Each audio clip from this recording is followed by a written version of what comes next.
Pakinggan at pagnilayan po natin ang mensahe ng Panginoon sa misa para sa darating na ika-27 linggo ng karaniwang panahon.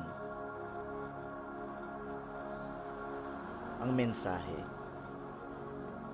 Ipako natin ngayon ang pagninilay hindi sa mga magagandang pagbasa, kundi sa napakaganda rin na pambungad na panalangin.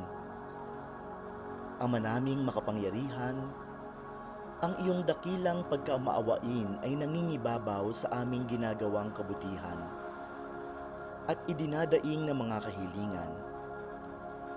Ang kagandahang loob mo sa amin ay gawin mong mag-umapaw upang ang kasalanang ipinangangambang ihingi ng kapatawaran nang budhi naming takot na ikaw ay lapitan, ay iyong patawarin ng lubusan.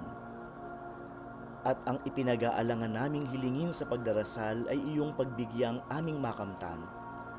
Sa pamamagitan ni Hesukristo kasama ng Espiritu Santo magpasawalang hanggan. Amen.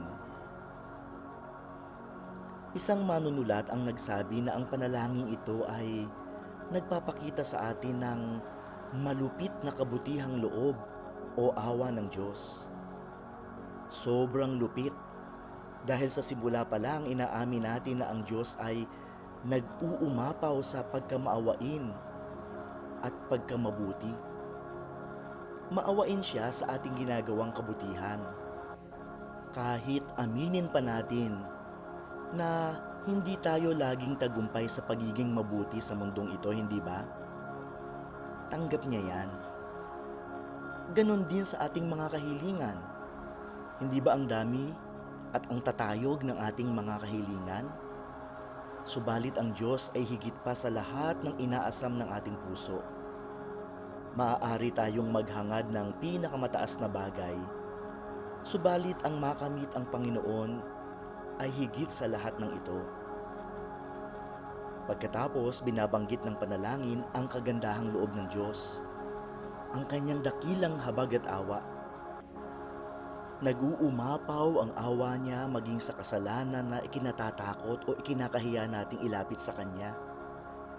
Minsan, hindi natin mapatawad ang ating sarili o matanggap ang ating kapalpakan, subalit ibahin mo ang Diyos. Sa susunod na magkumpisal tayo, napakaganda palang tandaan ito para magkaroon tayo ng kapayapaan. Walang kasalanan na hindi papatawarin ng Diyos kung pagsisisihan. Umaapaw din ang awa ng Diyos sa ating mga kahilingan. Maging iyong hindi natin mabanggit o mahingi dahil akala natin hindi tayo karapat-dapat.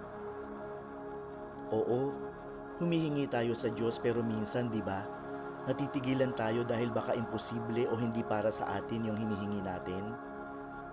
Tandaan natin, ibibigay ng Panginoon ang higit pa at lalong mabuti dahil siya ay ating Ama, kapatid at kaibigan na nakakaalam ng tunay nating kailangan. Kay buti ng Diyos, umaapaw sa awa at patawad. Siya ang Ama ni Jesus at Ama din natin. Salamat at ganito ang Panginoon. Pagnilay. Kailan mo huling pinag-isipan na maawain at mabuti ang Diyos sa iyo? Ngayon, balikan mo ang iyong buhay at kilalanin ang mga paraan kung saan ipinakikita ng Diyos ang kanyang awa sa iyo sa maliliit man o malalaking paraan. Hilingin mo na lagi mo sanang kilalanin at makita ang awa ng Diyos. At maging maawain ka din sa mga taong nakapaligid sa iyo araw-araw, lalong-lalo na sa iyong tahanan. Amen.